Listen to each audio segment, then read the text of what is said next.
pagi Bapak Ibu saudara sekalian dikasihi Tuhan. Salam damai sejahtera buat kita semua ya. Biarlah kita semuanya selalu on fire ya, mempercayai Tuhan dengan sepenuhnya. Hari ini kita akan belajar kebenaran firman Tuhan yang saya kasih tema, Dia mempertahankan hidupku. Tuhan mempertahankan hidup kita. Puji Tuhan, kita baca di dalam Mazmur 138 ayat 7 sampai 8. Pujian tadi.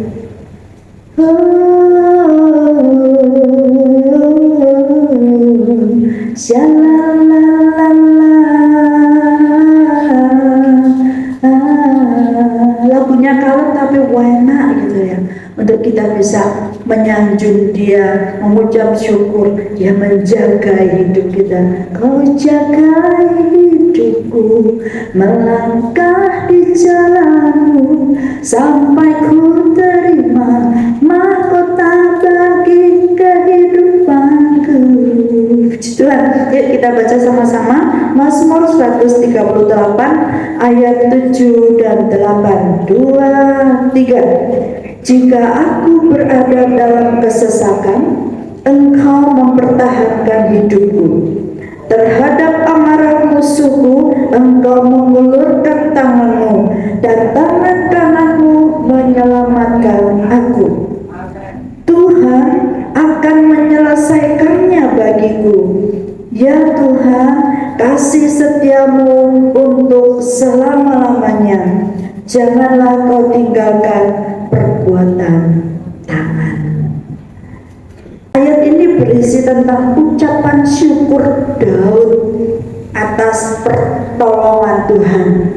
Daud pernah mengalami kesesakan dalam hidupnya, merasakan hidup bagaimana ya sesak itu loh saudara ya, gerah aku ya, jadi terhimpit gitu.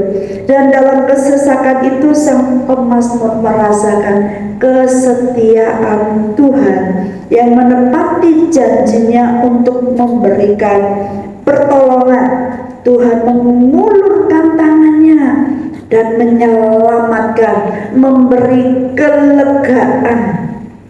Inilah yang dirasakan Daud sehingga dia bisa mengucap syukur kepada Tuhan. Pernahkah kita merasakan seperti yang dialami oleh Daud? Pernah? Kalau saya sering, bukan hanya pernah tetapi sering sekali merasakan kesesakan, tetapi Tuhan itu datang menolong kita. Luar biasa ya, seringkali kalau masalah itu datang, lalu kita mencoba dengan kekuatan kita sendiri, kita cari cara untuk menyelesaikan dengan kekuatan sendiri, dengan apa yang kita bisa. Justru semakin kita bergerak, semakin kita menyelesaikannya sendiri, semakin itu pula masalah itu semakin salah. Bahkan kalau kita minta bantuan orang lain, kita menceritakannya kepada orang yang tidak tepat, itu akan membuat masalah makin salah, dan bahkan menimbulkan masalah baru. Betul nggak? Sering nggak? Aduh, mau diselesaikan begini, malah muncul lagi masalah yang baru. Seharusnya seperti motonya Pegadaian dulu, saudara. Apa ya motonya Pegadaian? Pintar ya, mengatasi masalah tanpa masalah. Itu harusnya motonya itu seperti itu. Tapi kita sering lupa, ya maklum lah, kita sudah tua. Bukan. Kita suka lupa, ya kita suka lupa seperti murid-murid Yesus saja. Kalau di dalam perahu ada Yesus, dia lupa mencoba dengan apa yang mereka bisa. Sebetulnya Tuhan itu mempunyai 1001 cara untuk menolong kita. Dia tidak pernah lalai menepati janjinya.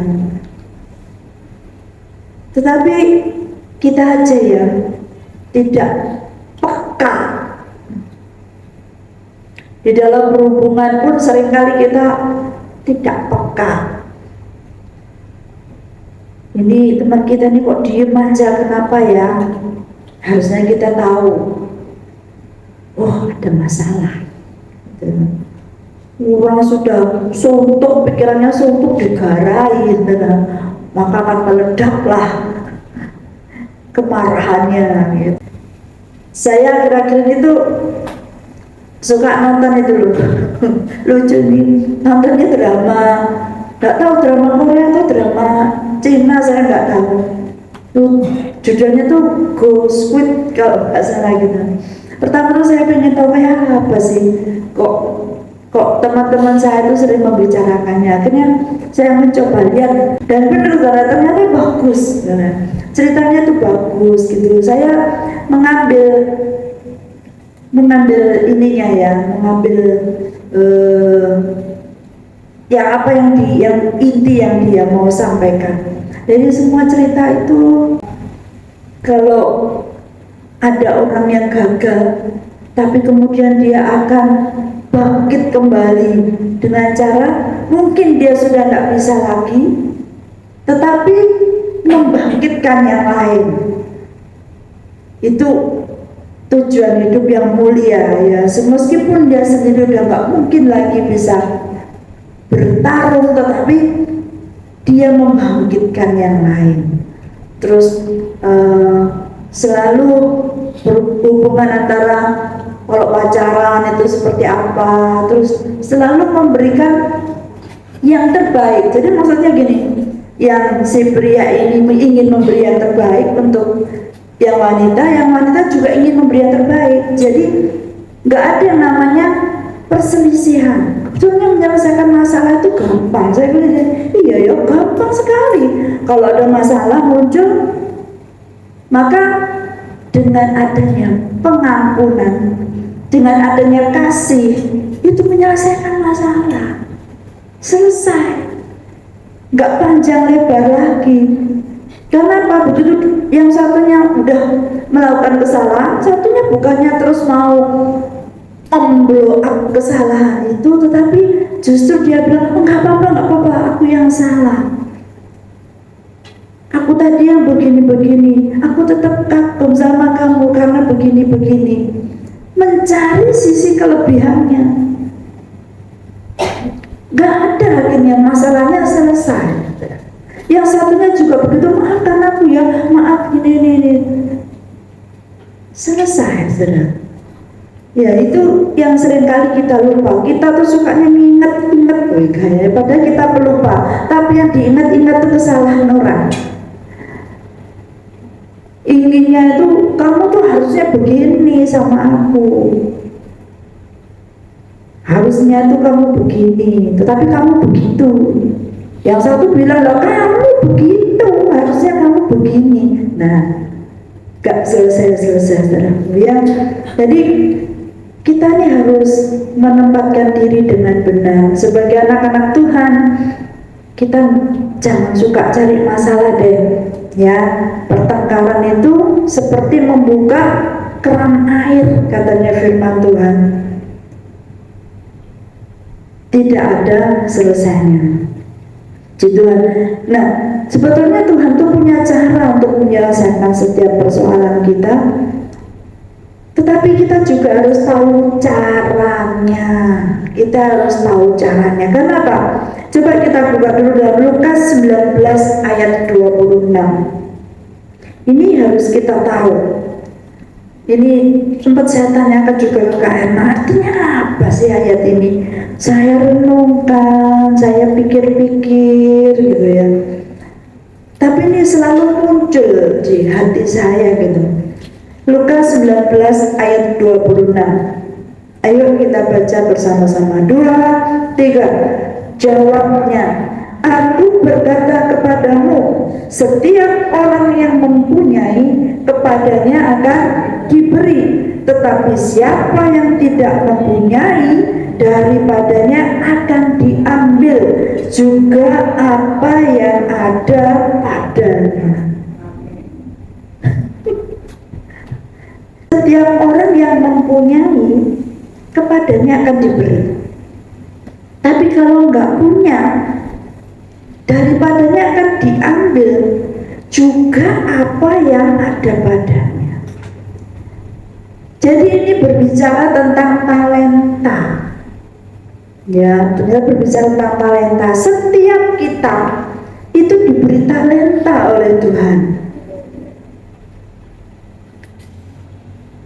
Talenta kita beda-beda. Ada yang dapat 1, ada yang dapat 5, ada yang dapat 10.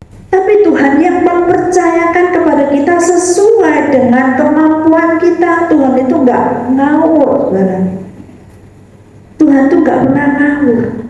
Kalau dikasih talenta sedikit, gunakan dengan baik. Di banyak tuntutannya. Ya, nggak gampang-gampang. Jangan talenta itu dikubur dalam-dalam. Seperti kisah yang tentang talenta itu, jangan sampai semuanya akan diambil pada akhir zaman. Bagaimana caranya mengembangkan talenta itu? Ya ampun, kita ini diberi hikmat akal budi oleh Tuhan. Gunakan untuk mengembangkan talenta kita. Cari kesempatan, cari cara. Jangan malah mundur, aku gak bisa apa-apa, aku tuh bisanya cuma ini. Cuma itu berarti kamu punya gitu loh. Ya ya coba, kebutuhan apa yang kita perlu? Kita perlu apa coba? Misalnya nih, kita berperang pertama ya, menghadapi musuh, menghadapi kehidupan. Yang kedua makanan dan kebutuhan jasmani. Apalagi 3 hutang, masa depan. Nah semuanya tuh ada cara. Tuhan punya cara. Yuk kita baca dulu contoh yang jelas. Ya, yang pertama tadi tentang berperang, menghadapi musuh, menghadapi kehidupan. Ayo kita baca tentang Musa. Keluaran 4 ayat 2. Kita baca bersama-sama. Saya selalu ya, saya ajak baca bersama-sama. Baca, keluarkan mulut, dia dengar telingamu. Ya, ayo kita baca bersama-sama. Keluaran 4 ayat 2. 2, 3. Tuhan berfirman kepadanya, apakah yang ada di tanganmu itu? Jawab Musa, tongkat.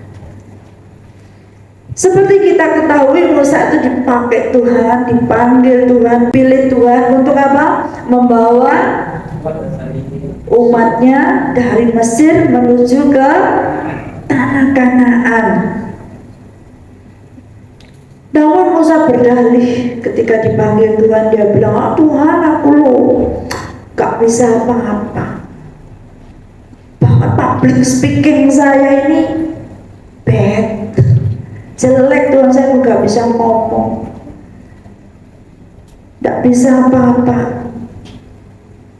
Bahkan Tuhan tuh sampai gusar, sampai murka sama Tuhan ketika dia bilang, Tuhan, yang lain sajalah, jangan aku. Ada ya, kita ada yang seperti itu nggak? Kalau disuruh, no. Makmi. Apa tuh ada apa ujian itu apa? Pilihlah apa? Pilihlah aku, utuslah dia. Karepe dhewe. Karepe dhewe ya. Akhirnya kita tahu bahwa di tangan Musa ada tongkat. Tongkatnya itu terbuat dari kayu, gak ada harganya, tetapi bisa dipakai Tuhan luar biasa. Tongkat itu bisa berubah menjadi ular, kembali jadi tongkat lagi. 10 tulah dinyatakan ya kan? Terus apa lagi? Bisa membelah lautan. Oh, dengan tongkat itu. Bisa mengeluarkan air ketika dipukulkan di tebing.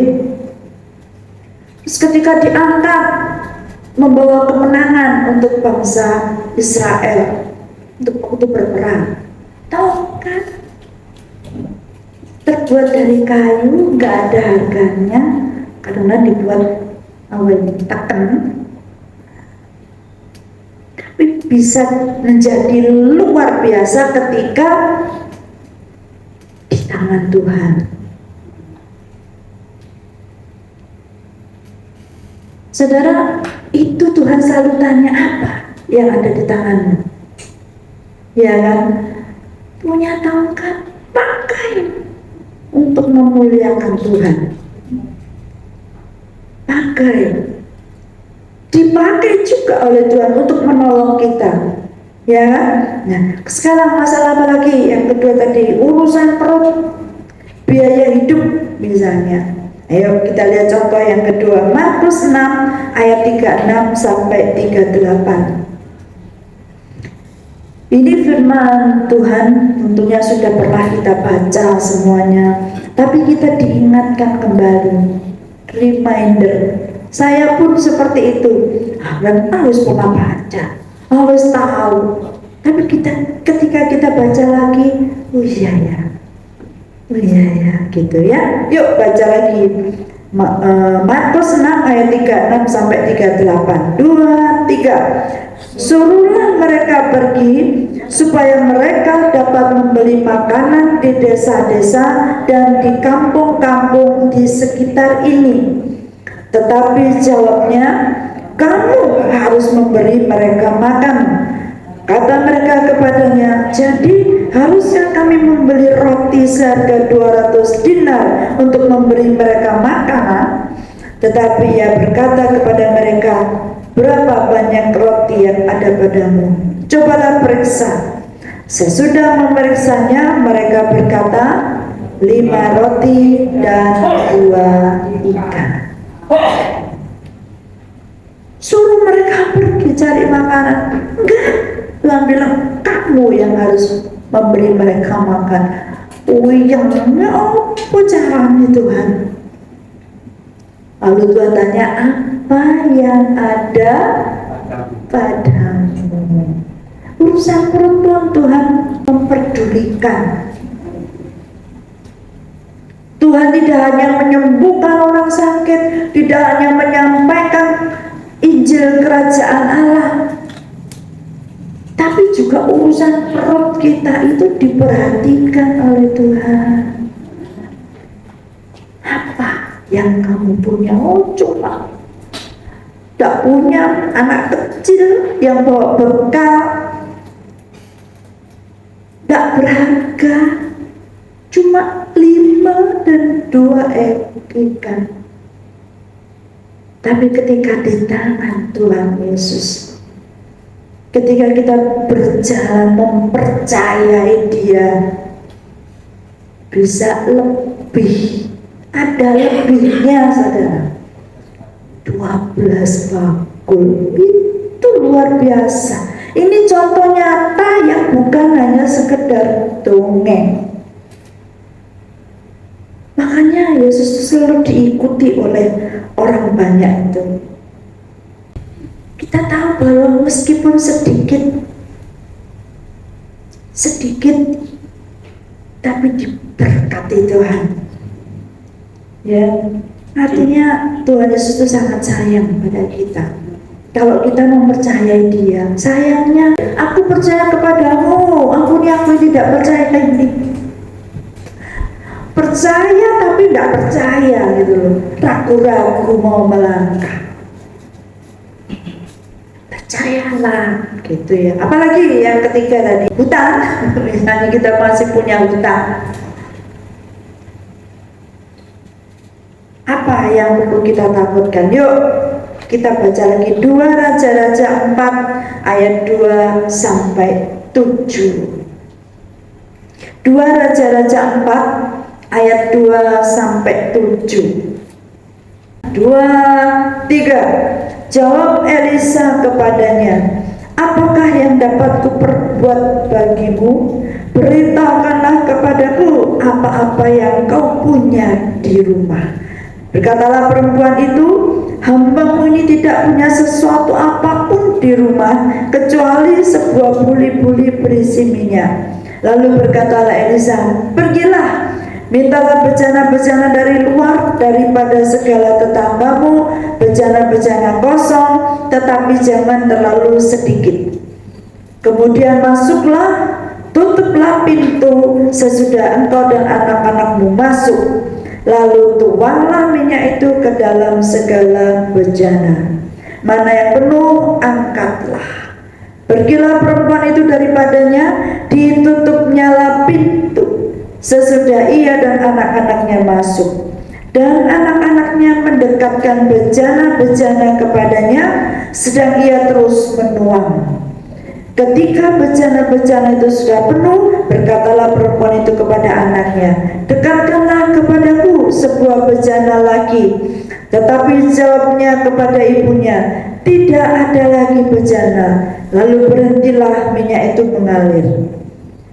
Kemudian pergilah perempuan itu memberitahukannya kepada abdi Allah. Dan orang ini berkata, pergilah, juallah minyak itu, bayarlah hutangmu, dan hiduplah dari lebihnya engkau serta anak-anakmu. Ayo baca yang terakhir nih ya.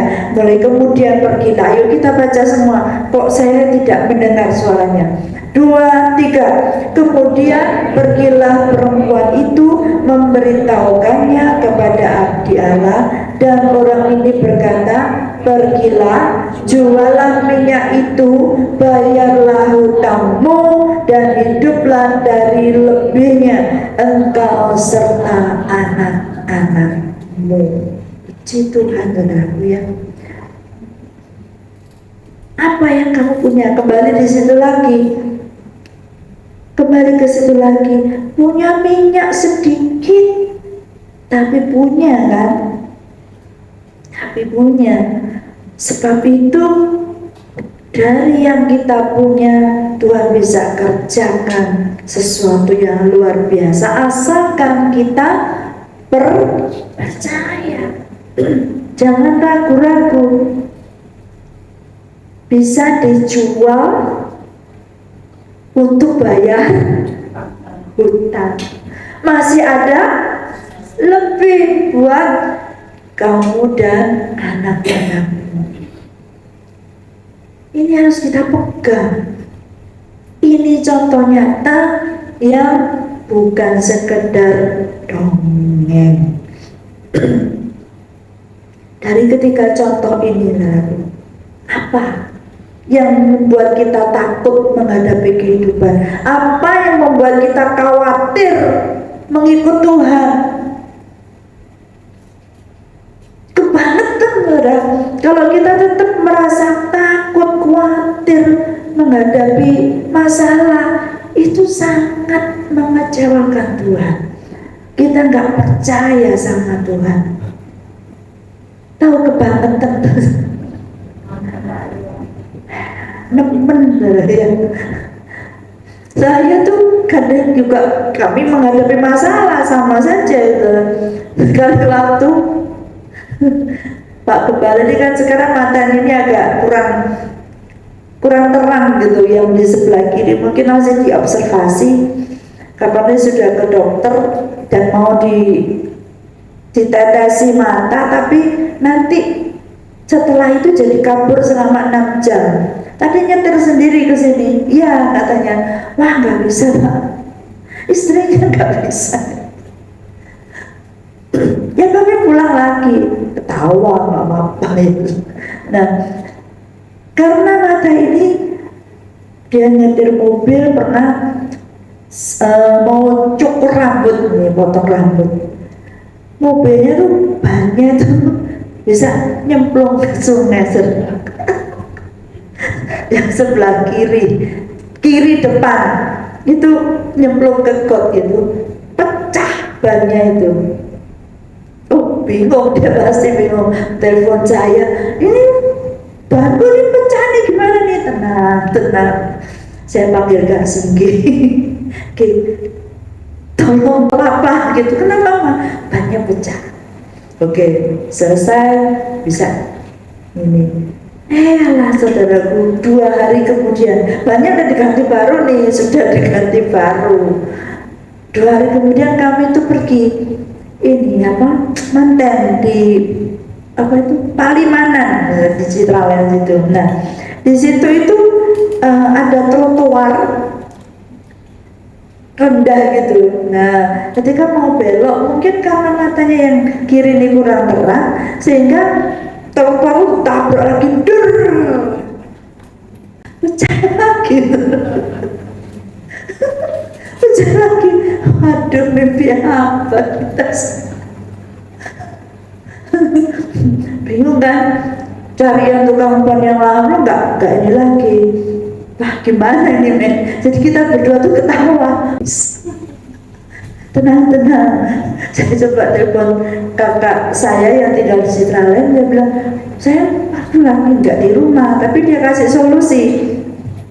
Karena ketika drivernya dipanggil, drivernya itu lagi kondangan juga, waduh kalau kesana bisa Pak Nabi lama, nanti 2 jam ya, wah kita lah menunggu kayak apa gitu.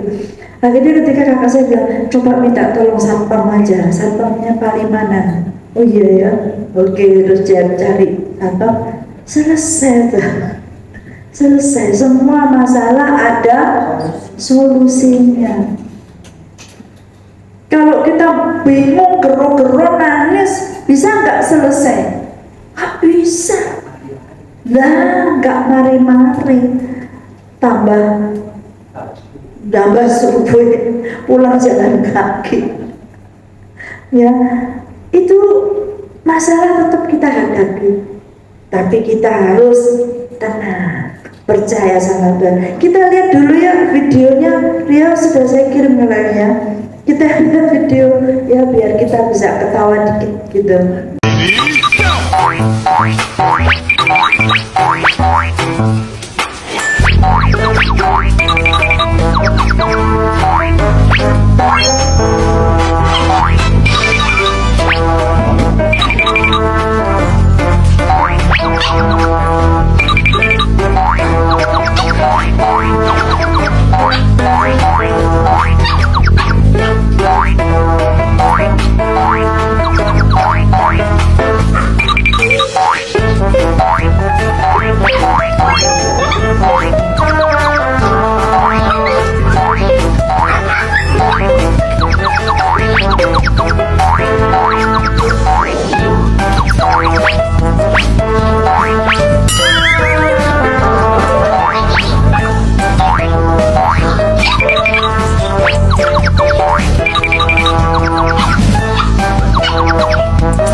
Itu anjing yang berlomba untuk makan di sana ya.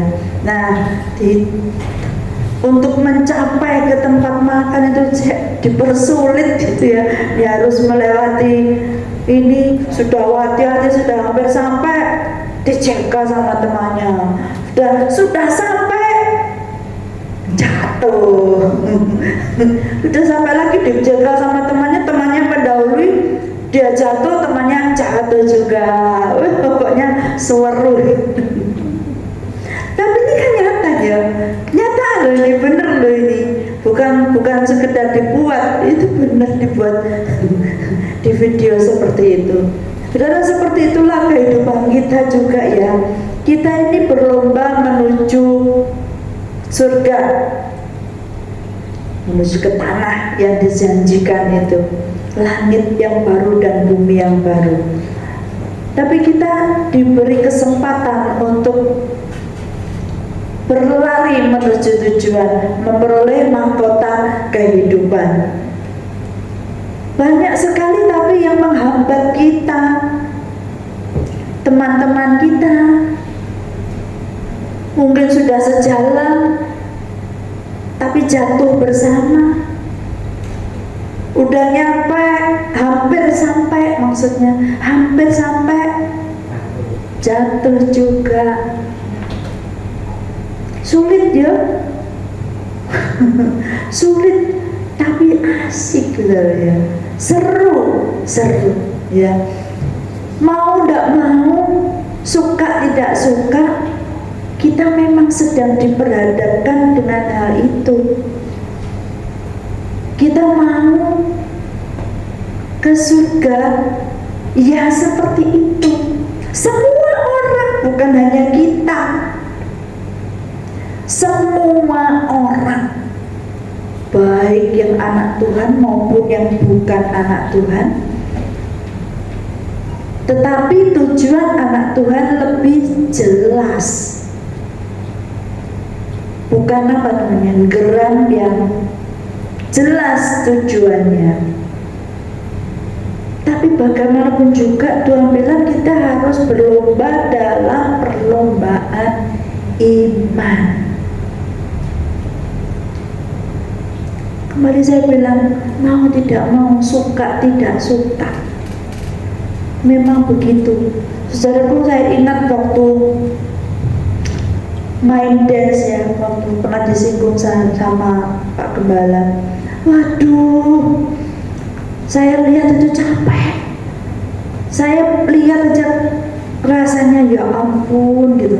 Karena pulang sekolah sudah cepat-cepat, enggak ini ganti kostum, lari, lomba. Waktu SMP itu kayaknya lomba aja ini anunya. Tapi saya bersyukur Bu, sudah capek-capek ngerjain PR, harus ini. Tapi latihan lagi, berlatih terus sampai saya ya ampun hari ini kuat badannya. Sampai kalau yang di rumah tuh kita tuh biasanya kalau ngajak dia makan itu di tempat makan yang ber-AC gitu kan. Kalau di rumah itu begitu, kalau kita pergi cari makanan yang dia suka kan kayak gitu. Tapi begitu ikut itu makanya di warung Tegal diajak naik bemo, opren, ayo cepet-cepet kadang, iya bener sampai lulus dodo ya ampun. Kita pun kadang-kadang kalau ya kita kebetulan emang ya seneng kalau lihat dia lomba, dia ngedance kan seneng. Jadi keleleran, ikut keleleran. Kalau di mall ya udah di panggung itu kita duduk di bawah gitu. Sampai seperti itu. Tapi begitu ada hasil menang itu kita ikut, wah, udah gak ikut dan sampai ikut sorak yang luar biasa. Ya ikut sewenang gitu. Dan puji Tuhan ya, dia itu yang awalnya nggak bisa nari, dia sempat dibilang sama, maksudnya dimarahi. Oh kita nggak pernah marahi itu apa yang latih dan suka marahi dia. Jangan begitu, begini gitu katanya. Kakinya, pokoknya dia bener. Kamu gitu lagi ya, kayak gitu kan. Nah, sampai satu hari dulu dia merasa sempet dalam rasanya, aduh aku kok gak bisa ya gitu.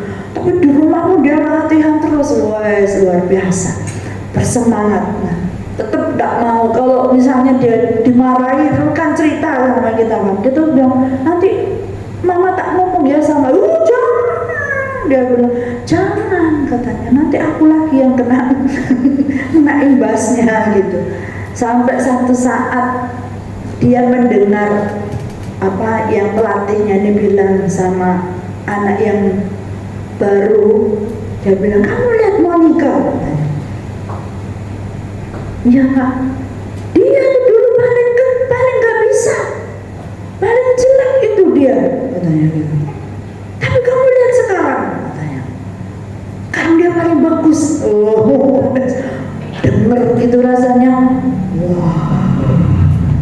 ya sedang, tapi untuk mendapat pujian, untuk mendapat kemenangan, kayak lari berlomba itu tadi, ya jatuh, tapi jangan patah semangat, terus berjuang.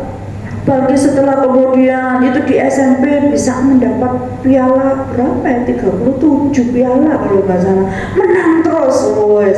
Di kalangannya kalau sudah SYM muncul, wah gitu wes. Yang lain sudah wes SY ikut. Kalau yang daftar itu katanya kalau lihat coba yang ikut semua, wah nggak jadi ikut gitu. Mesti kalah gitu kan mas. Bangga kalau sudah memakai kostumnya itu bangga. Waktu SMA juga akhirnya menjadi ya punya Papua dancer itu, bangga. Apalagi menang waktu Miami Dance itu datang dari mana itu kan? Mana? Dari Amerika datang, menang, wes luar biasa senangnya itu. Gak ampun-ampun, terus Blobby Dance di TP menang luar biasa. Itu memberi semangat untuk dia semakin maju, semakin ini. Tapi gak gampang latihannya, pergi kalau itu apa itu yang di Jawa Pos itu, ya yang di Geraha Pena itu, setiap kali ngadain acara mereka harus tampil, terus pakai kostum apa yang dia bikin gitu. Latihannya sudah pernah tahu sampai jam 2 pagi. Kami harus nunggu. Iya, banyak gitu bermain di lapangan dengan gaya apa dengan ini. Tapi itu sampai jam 2 pagi. Aduh, paginya sekolah. Maksud saya menceritakan seperti ini, kita ini sedang berjuang. Percayalah kalau kita bisa menyelesaikan masalah dengan baik, itu akan membuat kita bangga, membuat Tuhan juga bangga sama kita gitu loh. Senang, firman Tuhan bilang, berbahagialah orang yang dipuji oleh Tuhan. Kalau dipuji sama orang-orang tuh mereka tuh sudah biasa, tapi paling pelit itu kan pelatihnya kan, biasa kan. Kalau pelatih itu jaim, memberi pujian itu angel. Jadi kalau kamu baik itu sudah wajar. Kalau kamu itu sudah wajar, sudah baik. Tapi kalau kamu salah, pelatih kita itu Tuhan Yesus. Dia mengizinkan kita mengalami masalah, pencobaan, mengalami gelombang dunia. Tapi jangan mau kalah, jatuh lagi. Kalau sudah jatuh, lari, males terus membatasi diri kepada Tuhan. Terus pokoknya aku cuma gitu ya, terus nggak mau yang lain karena aku cuma gitu kan.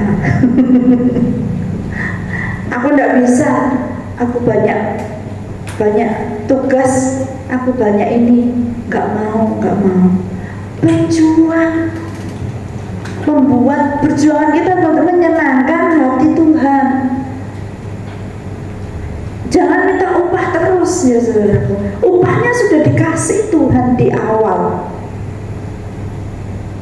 Yesus sudah mati menebus dosa kita dan memberi kita keselamatan. Sudah kita pegang itu keselamatan yang dari Tuhan.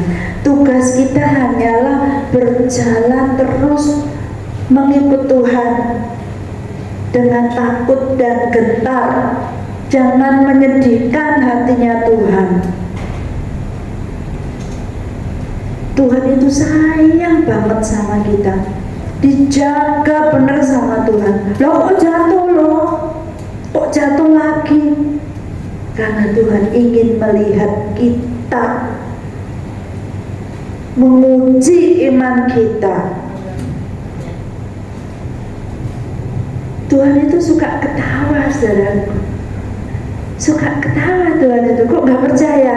Pernah tahu Tuhan tertawa? Ayo kita baca di dalam Mazmur 2 ayat 4. Mazmur 2 ayat 4. Tuhan itu ketawa juga, bukan hanya kita. Ayat 4. Dia yang bersemayam di surga tertawa. Tuhan mengolok-olok mereka. Dia yang bersemayam di surga itu tertawa. Tahu nggak kenapa Tuhan tertawa? Karena dia dapat melihat kehancuran musuh. Dengan kata lain, alasan Tuhan tertawa adalah karena dia mengetahui akhir dari cerita itu. Dia tahu endingnya. Itu.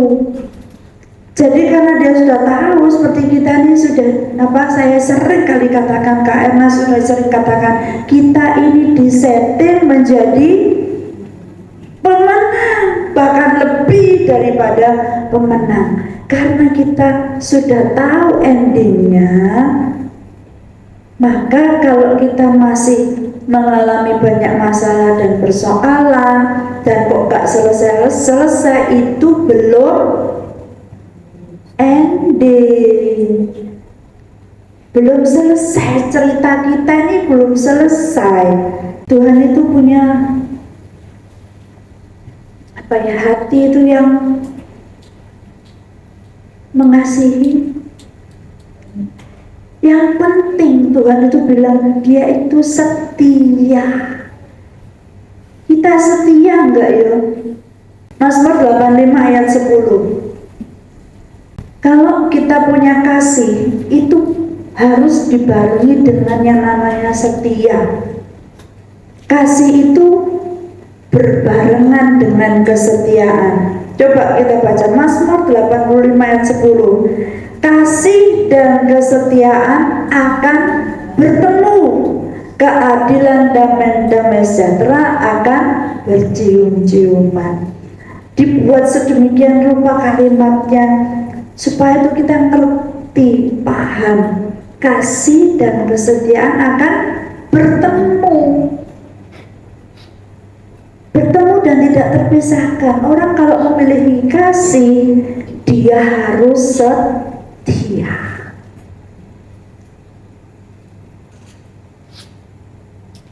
Kalau nggak setia, diragukan punya kasih apa tidak. Suami istri juga bilang mengasihi tapi nggak setia.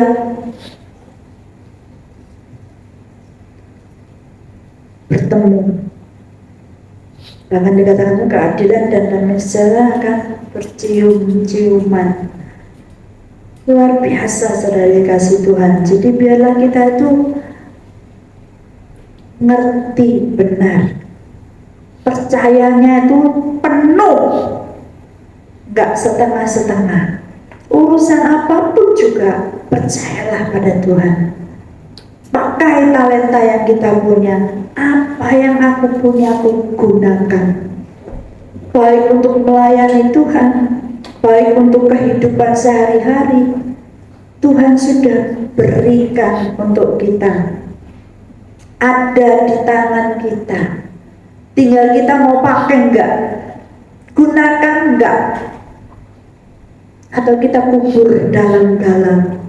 Wis moh Tuhan, wis kapok aku Tuhan, bolak-balik jatuh aku Tuhan, dan naik gini kakiku kram jatuh. Sudah naik gini, ada temanku tuh yang menghalangi aku mau maju, jatuh.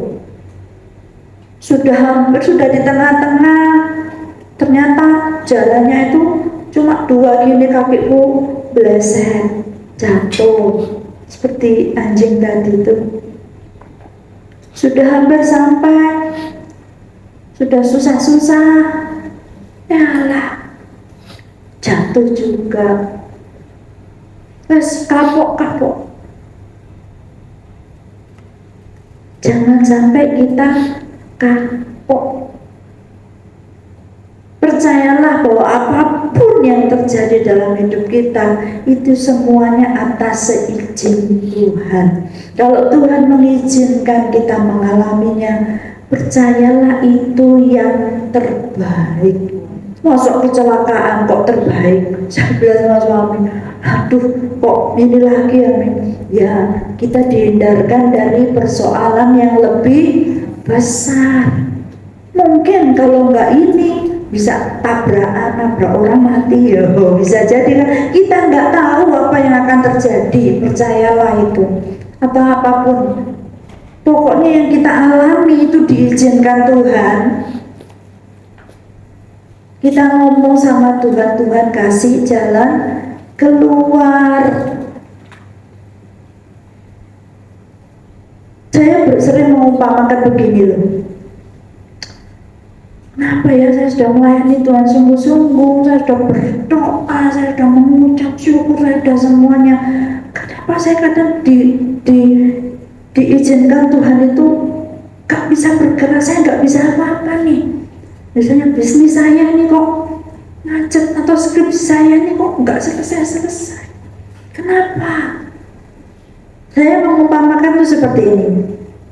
Kadang kalau saya lagi bersih-bersih atau ngepel lantai, gitu ya, itu sisi roh itu saya masukkan kandang. Ketika dimasukkan kandang, dia akan marah, dia akan bungok-bungok saudara, tak mau. Kenapa? Disisihkan dulu sebentar tuh, sektor, biar bersih, biar kamu nanti nyaman, biar kalau lari-lari gak kepleset. Kalau ada dipel, kamu nanti kepleset. Sektor, bertahanlah di tempat itu.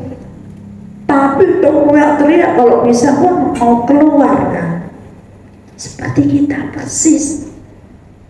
Kadang Tuhan itu menyisihkan kita untuk sebentar. Oh, di sini memang gak nyaman, dibatasi, gak enak memang, gak bisa jilat yang kemarin, gak bisa ini itu, cuma di kandang bisa cuma teriak-teriak tok gitu. Tunggu sebentar. Percayakan pada Tuhan untuk menyelesaikan yang lebih baik, untuk memberi yang lebih indah. Seperti itu kan Tuhan waktu Yesus bawa boneka. Kalau bonekanya anak itu diminta, padahal sudah jelek, nggak boleh, nggak mau, kan gitu, kayak clay. Padahal Yesus bawa boneka yang lebih baik, yang lebih besar. Kayak kita seperti itu. Apa yang gak baik di kita itu kasihkanlah, buang buang ke laut, dibuang yang elek-elek itu, dibuang, ganti dengan yang baru ya. Percayalah Tuhan tahu endingnya, dan endingnya itu baik buat kita semuanya. Saya nggak bisa apa-apa, saya cuma bisa datang ke gereja, duduk diam. Loh, jangan remehkan. Maria mendapat pujian dari Tuhan karena dia duduk diam di kaki Tuhan. Itu bagian yang terbaik yang tidak akan diambil daripadanya. Aku bisanya cuma gini, kalau memang itu yang kamu punya, karena talentanya nggak sama. Tapi kalau kamu punya talenta banyak, jangan dipendam, kembangkan, terbang, kasih sayap sama Tuhan. Perkatakan kata-kata yang baik untuk diri kita. Aku bisa, aku dilayakkan, aku dimampukan menerima berkat yang besar. Jangan yang kecil-kecil. Ya, Tuhan itu luar biasa. Kalau kita minta yang besar, mencobai Tuhan loh ya, enggak mau minta kok ya. Minta itu boleh, dikasih enggak sama Tuhan, itu Tuhan tahu yang terbaik. Ada teman saya kemarin dulu dia telepon saya, lah Yoti, aku tuh pengennya tuh, kenapa ya aku gak diberkati Tuhan, saya ngake loh ya, kamu harus baik, kamu orang yang baik, sudah sering menolong orang. Iya, tapi aku kan sekarang ini aku gak punya mobil, aku ini sekarang gak bisa apa-apa kok kenapa aku gak diberkati Tuhan, saya ngake gitu loh, nanti aku bisa memberkati orang-orang tuh. Ya, Tuhan tahu kemampuanmu. Ya, kalau itu yang kamu bisa lakukan, yang lain mendoakan mereka. Kalau mereka datang, iya kemarin tuh ada temanku datang ke sini, aku cuma bisa ngasih nasihat tapi gak bisa ngasih apa-apa. Nasihat pun itu berguna. Apa yang kita punya bukan melulu uang, bukan melulu harta, tapi bisa kita kasih nasihat, bisa kita entahlah apa yang kita bisa berbagi, yang sedikit pun tidak masalah. Tidak harus sesuai dengan kita. Kalau aku nanti punya uang yang banyak, kayak kita kalau bergurau sama aku tuh, kita punya kapan kita punya uang 22 miliar katanya. Lu ya minta enggak? Nanti kita semua, kamu mau apa? Kuliah, kasih uang. Kamu mau apa? Bikin usaha, kasih uang. Karpet diri. Tapi boleh minta, boleh ya, boleh. Tapi kemampuan kita Tuhan yang tentukan. Ya, kita gunakan apa yang Tuhan mau untuk kita kerjakan. Kesimpulannya, Tuhan itu tidak ingin kita hancur. Dan jangan menghancurkan diri kita sendiri. Dalam keadaan terpuruk, dalam keadaan titik terendah, Dia tetap mengasihi kita. Dia mempertahankan hidup kita, melangkah di jalannya. Kita dijagai oleh Tuhan. Tapi untuk mendapat pertolongan Tuhan, kita harus tahu caranya, menggunakan apa yang kita punya. Entah itu tongkat, entah itu 5 roti dan 2 ikan, entah itu minyak yang hanya sedikit. Gunakan dengan maksimal. Tuhan pasti memberkati kita semua. Talenta yang Tuhan percayakan untuk kita harus dijaga, jangan sampai dicuri oleh orang lain. Si iblis itu pencuri, pembunuh, dan pembinasa. Jangan beri kesempatan dia untuk mengobrak-abrik hidup kita. Jangan beri kesempatan. Lawan dia dengan apa? Melawan iblis dengan apa? Gak tahu, ayo, ada firman Tuhannya. Lawanlah dia dengan iman, bukan hanya sekedar iman yang teguh. Pak Gembala pinter, iman yang teguh. Perkasa, wanita perkasa. Aku bisa, ya. Jangan biarkan iblis ngobrak-ngabrak hidup kita. Saya kasih ingat, ketika seorang minta tempat, aku kasih, ini musuh ini, wis menang, kamu menang, oke, kamu menang rumah ini jadi punyamu, oke, tapi aku kasih kamu tempat sedikit saja di rumahmu, yang itu saya pergunakan sesuka hati saya. Sedikit, iya sedikit, alah 5 cm lah kali 10 katanya. Serius, cuma itu yang kamu punya? Iya, aku cuma minta itu toh katanya. Oke, Silakan, di mana? Di sini. Oke, di sebelahnya sekring gitu. Oke, kasih tempat. Ini tempatmu. Yang lain ini yang besar, besar ini punyaku ya. Ya, oke. Apa yang dilakukannya? Dia datang ke rumah itu karena dia punya 5 kali 10 cm, dimasukin tikus mati. Kasih tikus mati. Hari demi hari yang di dalam rumah itu nggak akan betah. Mau ngambil? No, itu punya saya, kata iblis. Kalau kita kasih kesempatan kepada iblis, meskipun sedikit, dia akan memporak-porandakan hidup kita. Tak ingatkan berkali-kali, saudara, jangan beri kesempatan.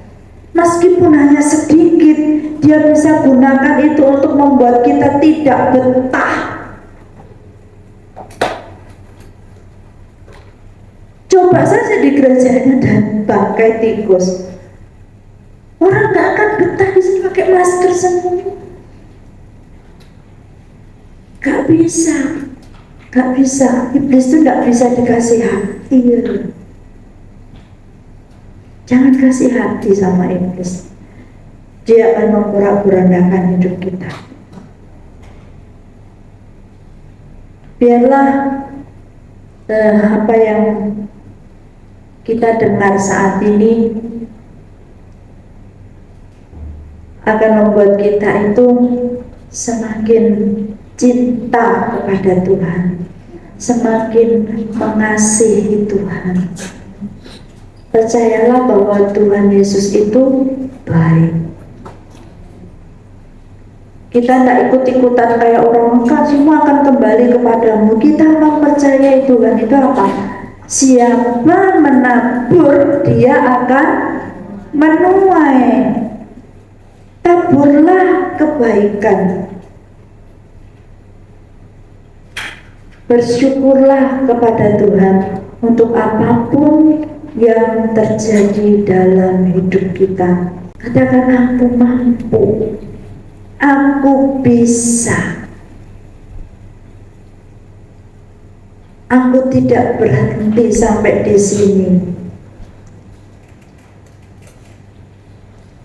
Coba sebelum kita lanjutkan, bilang sama sebelah kanan kiri saudara yang ada di sini, katakan, aku bisa.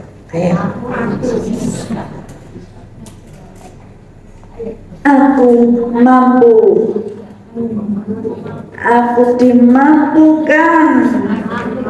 Aku dilayakkan. Jangan lagi kita bilang sama Tuhan, Tuhan layakkanlah aku. Ya boleh sih kalau sekedar nyanyi begitu, tapi percayalah kita sudah dilayakkan dengan kematian Yesus di kayu salib. Kalau kita mau percaya kepadanya, kita sudah mendapatkan hak prerogatif, hak prioritas, hak yang diutamakan.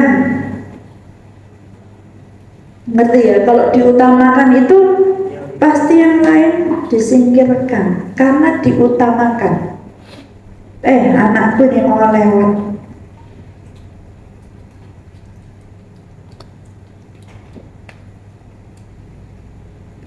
Saya mau ingatkan lagi, saudaraku, supaya tidak lupa. Nanti pulang sudah lupa. Saya mau ingatkan lagi bahwa Mazmur 138 ayat 7-8 dikatakan, jika aku berada dalam kesesakan, Engkau mempertahankan hidupku. Terhadap amarah musuhku, Engkau mengulurkan tanganmu, dan tangan kananmu menyelamatkan aku.